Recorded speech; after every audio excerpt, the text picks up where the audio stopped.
Hong Kong is well known for its international financial centers.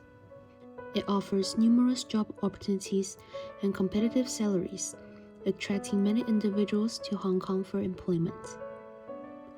Hong Kong's GDP per capita was last measured at $43,548.25 US in 2023, equivalent to 345% of the global average.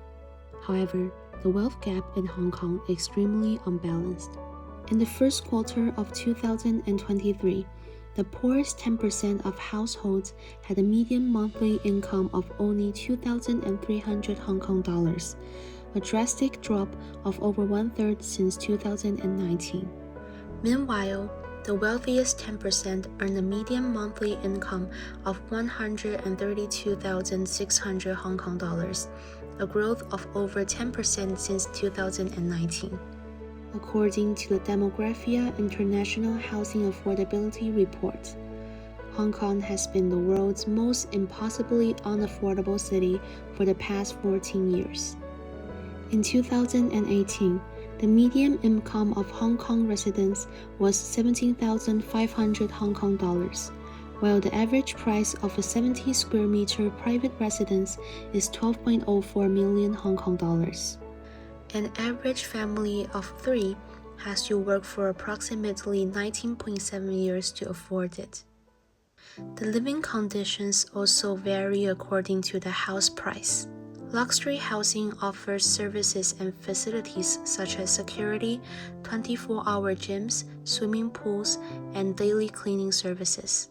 Conversely, the best housing options available to those in poverty are often in environments with severe hygiene issues.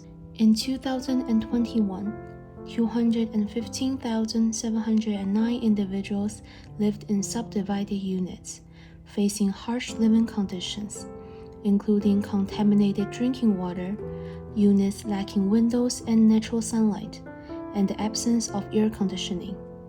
Furthermore, subdivided units, cage homes, and rooftop units are often overcrowded and equipped mainly with shared facilities. The lack of proper ventilation increases the risk of infections and susceptibility to illness. Not only is there a living condition issue in both public and private housing, but the affordability issue of public housing is more severe. The Hong Kong government has a limited supply of public housing. In 2021, 253,000 people in Hong Kong who meet the eligibility criteria are still waiting for public housing, and their average waiting time is 5.8 years, creating tremendous pressure. 我而家咧就係租緊間劏房啦，咁我而家個劏房大概50尺度，跟住咧就好細咯，跟住個床啦好逼，亦都係放張單人床啦，跟住洗衣機放唔落啦，跟住廚房、廁所都係共用嘅。所以咧嗰個環境就相對嚟講，比較細一啲啦，然之後又比較窄一啲。我覺得公屋嘅話咧，我覺得要輪太耐啦，可能有時要輪10幾年先輪到咯。房價咧有啲過高啦。窮嘅人一直都買唔到樓，窮嘅人越嚟越窮，跟住一直喺度供房啦、做樓奴啦。咁有錢嘅人咧，咁佢哋買樓隨隨便便啦。有錢人買樓租樓，咁越嚟越有錢。Not surprisingly, the Hong Kong government takes the most significant responsibility for maintaining the situation. Hong Kong has a high dependence on land financing, resulting in the need for the government to maintain high property prices. In 2017 to 2018, land revenue exceeded 160 billion Hong Kong dollars, accounting for 26% of government revenue that year. Therefore, the government implemented policies that favored private developers who prioritized profit over social needs to stabilize the property market and maintain land revenue. Due to the policies, developers who aim to maintain this situation can hold large amount of land waiting for sales at their highest point. The three prominent real estate developers in Hong Kong who also want to maintain the current situation have nearly 10 square miles of agricultural land, enough to construct more than 500,000 residential units. However, families and young people living in subdivided flats strongly desire to change their living conditions and living environment. Residents of subdivided units face poor living conditions, which worsen as temperatures rise, requiring higher electricity tariffs. The lack of windows and air conditioning affects their physical and mental health, further decreasing their productivity and leading to a poverty trap. The sandwich class, which also wants to change the current situation, is the middle class that cannot apply to public housing due to the income constraints. Notably, 34.2% of these sandwich class earn over 20,000 Hong Kong dollars, but these young people who cannot apply to public housing also need help to afford private housing. Over the past 20 years, this group has increased by 610,000, comprising 37% of all households in Hong Kong. After having a better understanding of housing issue in Hong Kong, there are some possible actions to improve the situation.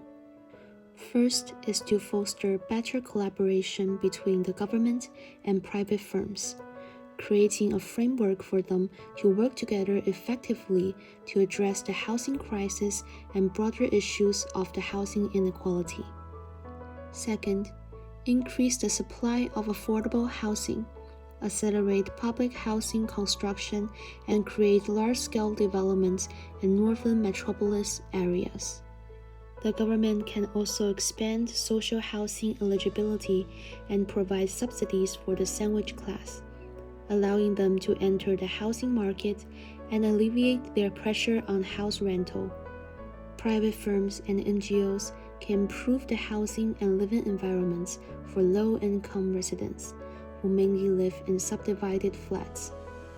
The government should also provide policies to guarantee a comfortable and safe living environment, which can further help residents to improve their social status, allowing for greater integration into the broader community. Specific targets and strategies can help us achieve these goals. Push forward the northern metropolis development to make it into a commercial center in 10 years. Launch at most one large-scale public-private housing development project every 2 years in the northern metropolis, each providing a minimum of 2,000 units. Obtain funding and land approvals to begin construction on 5 new public housing estates in Hong Kong over the next 15 years, providing at least 50,000 units.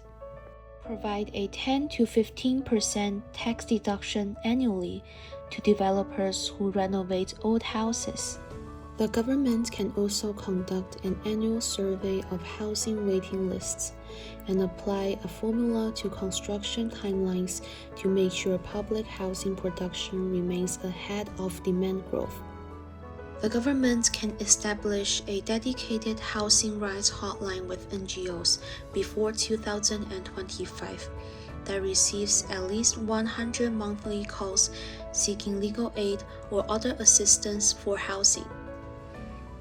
Increasing 50% of the income limit for public housing applications, or providing a 3,000 Hong Kong dollars per month subsidy for sandwich class house rental.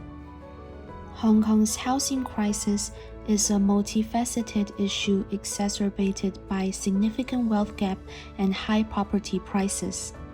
Limited supply, long waiting times for public housing, and bad living conditions for the underprivileged further complicate the situation for those in need. To address these challenges, the government, private firms, and NGOs need to collaborate effectively to increase the supply of affordable housing and improve the living environment. By pursuing these goals, Hong Kong can work towards a more equitable and sustainable housing system, ensuring that all residents have access to safe and affordable living conditions in the future.